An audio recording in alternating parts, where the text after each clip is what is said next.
മലയാളികളെ മുഴുവൻ ഞെട്ടിക്കുന്നൊരു വാർത്തയാണ് ഇതിനോടകം പുറത്തു വരുന്നത്. പ്രമുഖ വ്യവസായിയും റിയൽ എസ്റ്റേറ്റ് രംഗത്തെ അധീകനുമായ CJ റോയ് 56 വയസ്സുള്ള അദ്ദേഹം മരണപ്പെട്ടു. തൃശൂർ സ്വദേശിയായ അദ്ദേഹം ജോസഫ് റോയ് എന്ന CJ റോയ് എന്ന കോൺഫിഡന്റ് ഗ്രൂപ്പിന്റെ ചെയർമാൻ കൂടിയാണ്. സ്വന്തം തോക്ക് ഉപയോഗിച്ച് സ്വയം വെടിവെച്ച് മരിക്കുകയായിരുന്നു എന്നാണ് പുറത്തുവരുന്ന വിവരങ്ങൾ മനസ്സിലാകുന്നത്. ബംഗളൂരുവിലെ കോൺഫറൻസ് ഗ്രൂപ്പിന്റെ കോർപ്പറേറ്റ് ഓഫീസിൽ വെച്ചായിരുന്നു സംഭവം നടന്നത്. കേന്ദ്ര ഏജൻസിയുടെ റെയ്ഡിനിടെയാണ് സംഭവം എന്നാണ് പ്രാഥമിക വിവരങ്ങൾ പുറത്തുവരുന്നത്. അദ്ദേഹത്തെ ഉടൻ തന്നെ ആശുപത്രിയിൽ എത്തിച്ചെങ്കിലും മരണം സ്ഥിരീകരിക്കുകയായിരുന്നു.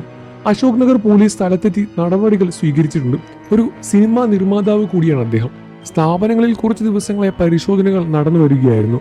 ഇതിൽ അദ്ദേഹം മാനസിക സമ്മർദ്ദത്തിലുമായിരുന്നു എന്ന് അദ്ദേഹത്തിന്റെ സ്ഥാപനത്തിലെ ജീവനക്കാർ പറയുന്നുണ്ട്. പോലീസ് ജീവനക്കാരെ ചോദ്യം ചെയ്തു വരികയാണ്. സിനിമാ നിർമ്മാതാവ് കൂടിയായ റോയ് റിയൽ എസ്റ്റേറ്റ് പ്രൊജക്ടുകളാണ് വ്യവസായ രംഗത്തും പ്രശസ്തി നേടിയത്. വിദ്യാഭ്യാസം, ഹോസ്പിറ്റാലിറ്റി, ഏവിയേഷൻ, എന്റർടൈൻമെന്റ്, റീറ്റെയിലിംഗ് രംഗത്തും അദ്ദേഹത്തിന്റെ വലിയ രൂപത്തിലുള്ള വ്യാപകമായ വളർച്ചയാണ് ഉണ്ടായത്. ഭാര്യ ലിനി റോയ്, മക്കൾ രോഹിത്, റിയ എന്നിവരുമാണ്. അദ്ദേഹത്തിന്റെ മരണത്തിൽ മലയാളികൾ മുഴുവൻ ഞെട്ടിയിരിക്കുകയാണ്. ഇത്രത്തോളം പ്രശസ്തനായ, ഇത്രത്തോളം സമ്പന്നനായി മുന്നിൽ നിൽക്കുന്ന ഇദ്ദേഹത്തിന് എന്തുപറ്റി എന്നും അദ്ദേഹത്തിന്റെ റെയ്ഡാണോ അദ്ദേഹത്തിന്റെ മരണകാരണം എന്ന് ചോദിച്ചും നിരവധി പേർ രംഗത്ത് വരുന്നുണ്ട്. എന്നിരുന്നാലും ഞെട്ടിക്കുന്ന വാർത്തയാണ് ഇതിനോടകം പുറത്തു വന്നത്.